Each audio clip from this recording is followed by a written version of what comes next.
You are not late. You are not behind. You are right on time to cross the line in front of you now. Hi there. Welcome to Unspeakable Leadership, a space that transcends time, borders, and barriers to reclaim our stories as women of color, leading in organizations, communities, and in our own lives. I'm your host, Rohene Bouajram. With a 20-year career trajectory of leadership, an aspiring storyteller, mom of a son and a fur baby, first-generation immigrant, and uninvited guest in Canada, I want to thank you for being on this journey with me. Let us grow together in conversation. Hi there. I can't believe we are already closing this season. Where does the time fly? When we opened season 4, I shared that I wanted this to feel like a love letter to the moment you stop asking for permission.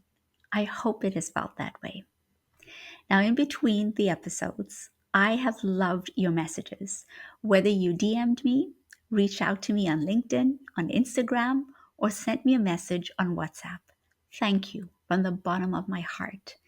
It has been heartening to hear what has been stirring and unfolding in you as you step into your own becoming. She Crossed the Line was our theme. Not the line that someone drew to contain you, but what I hope emerged for you, which is the line that you choose, the dream, the career, the work, the love, the feeling, the energy, the health, all of it telling you the truth about who you really are. We witnessed incredible women name that truth out loud, sometimes for the first time, sometimes after years of rehearsing smaller versions of themselves. We heard what it sounds like to risk being seen. We learned that crossing the line is not one dramatic leap. It is thought by thought, memory by memory, boundary by boundary, decision by decision, step by step. All of these have pointed to a quote that I would like to share. Anthropologist Angelise Arian once wrote, "There comes a time in the spiritual journey when you start making choices from a very different place. And if a choice lines up so that it supports truth, health, happiness, wisdom, and love, it's the right choice." This season has been about that time and that choice. To Amira, Urmi, Amara, Leslie, Bianca, and Kay, thank you from the bottom of my heart. Really. You have shown us what it is like to move from performance to presence, survival to alignment, and to shift the question from who do they want me to be to who did I come here to be? Such a powerful shift. I also want to extend my heartfelt gratitude to Tajma. Now, some of you may not know who Tajma is, so let me tell you. Tajma is the incredible genius behind the scenes in video editing and podcast strategy, whose care, creativity, and precision has helped me bring this season to life. Tajma, I could not have done this without you. Thank you, thank you, thank you. Across my conversations with the many guests, 2 themes kept reoccurring. Now, there are many more, but I'm just going to focus on 2 for now. The first is radical self-acceptance, a living practice of saying, I'm not the problem to solve. I'm a story to understand. Really crossing that line became not about, it came from like not waiting for permission, Yeah. not waiting Yeah. for permission to finally take care of myself. That's what it was.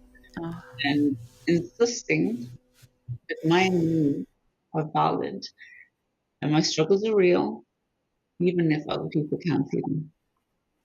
I must honor the fact that my disabilities are invisible. But it doesn't mean that they don't impact my way of living and the ability to be successful.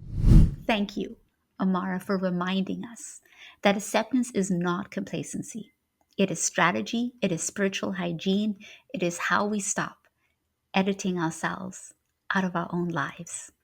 The second thing, radical self trust. Bianca helped us remember that trust is not about having every answer in advance, even though I would love that.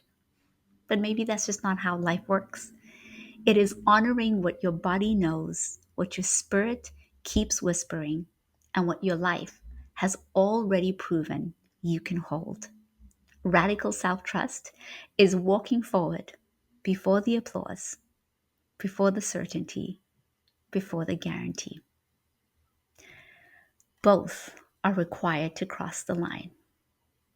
Somewhere between these two anchors sits a letter to the girl you were and the woman you are becoming. A few weeks ago, I actually wrote a letter to my younger self for a project that will soon be a book titled Dear Lily, focused on life lessons and leadership lessons. A project that was created by two brilliant women in my circle, Alex and Melissa. In my letter, I wrote about the pain of perfection, an area that I'm still healing and still growing away from. I also wrote about the grief of staying too long and the courage that it takes to leave spaces that no longer hold your growth. As I wrote that letter, I cried. I cried for what I had lost. I cried for how brave I was, even when that bravery cost me. I'll link the letter in the show notes. Maybe you have heard your own echoes of what you might write in your own letter to Lily.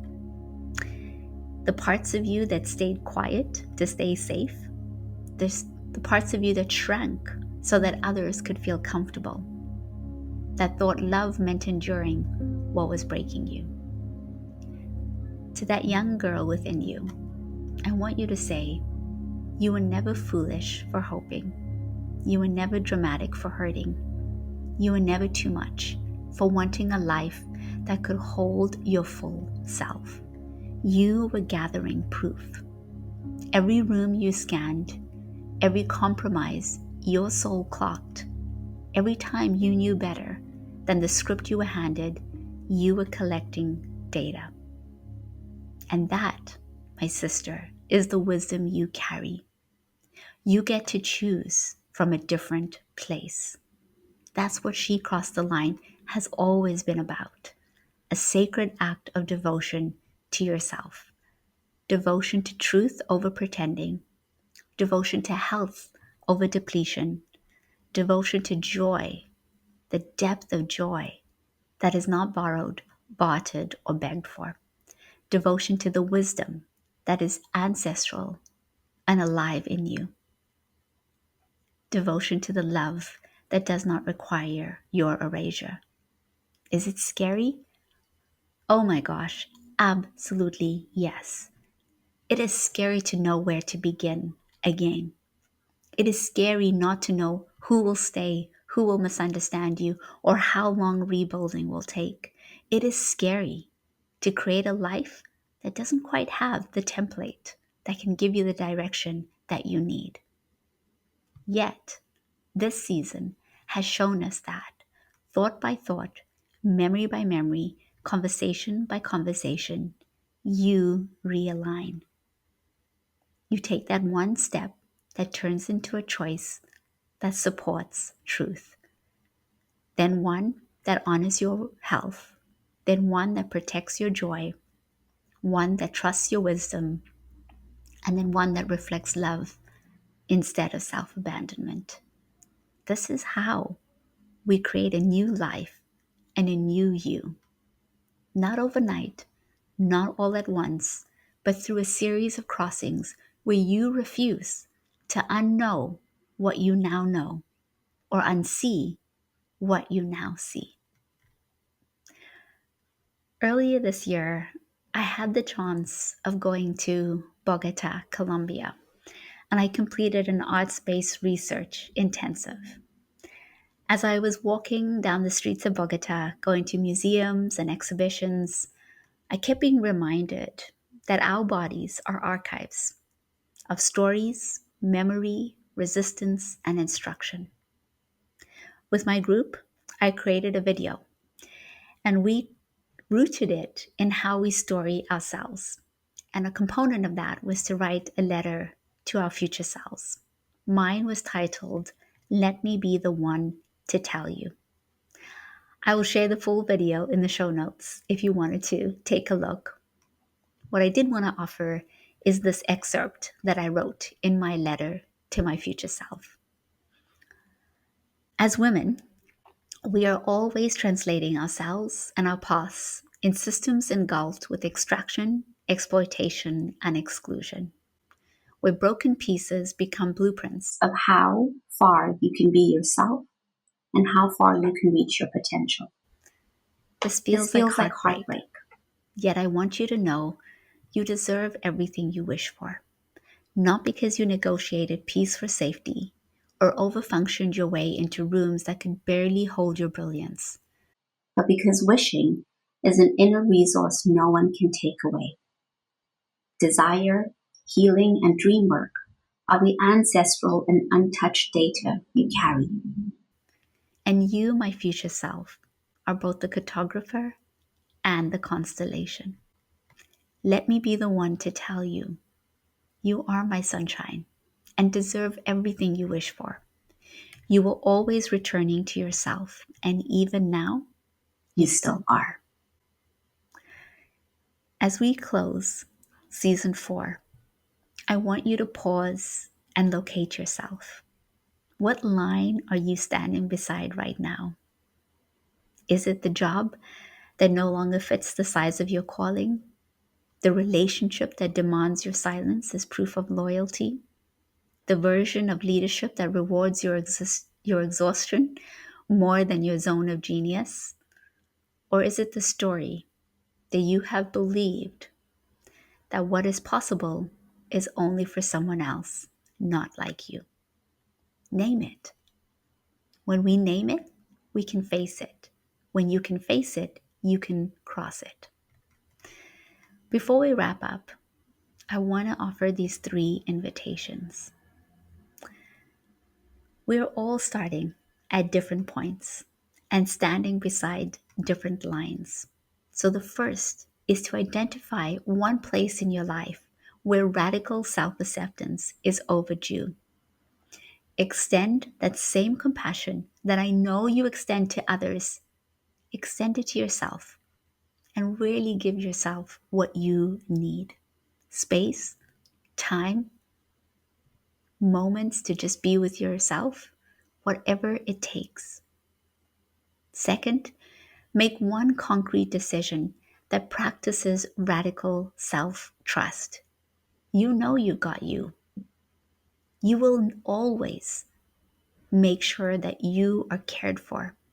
You will never let yourself down. You got you. So make one concrete decision that aligns with that acknowledgement that you will always have your back. And third, write a few lines, whether it's to your younger self, your future self, or both. Let those words travel with and in you. I know that every time that I write a letter, some of which I've shared, I carry those words, and often those words I speak into existence as well. This season has always been about crossing together. You have been surrounded by stories, frameworks, voices, ancestors, and communities that refuse to let you forget who you are. So hold this close. You are not late. You are not behind. You are right on time to cross the line in front of you now. When your choices support truth, health, happiness, wisdom, and love, trust that you are exactly where you are meant to be. I'm your host, Rohene Bouajram. Thank you for listening to Season 4 of Unspeakable Leadership. She crossed the line. Until the next season, my dear sister, take care of yourself. Are you looking for a keynote that inspires people to move from nodding along to taking action? Well, I speak on the leadership we need now, not the one in the old playbook. From Dismantle the Matrix, Redefining Leadership for the Future, to a love letter to my future self, my keynotes blend research, real-life stories, and practical tools that your audience can apply immediately and the very next day. You've heard some of my ideas on my podcast with leaders like Alta Gracia, where we examined leadership and the different models, including traditional and non-traditional ones, to conversations about the blending of artificial intelligence and ancient intelligence with Leslie, to topics like ambition with Bianca King. On stage, they land even deeper. If you're planning a conference, a retreat, or a leadership summit, let's craft a message and a talk that aligns with your goals and your audience. Head on over to my website where you will find my media kit and my booking link. I am ready for your stage next. I can't wait to connect.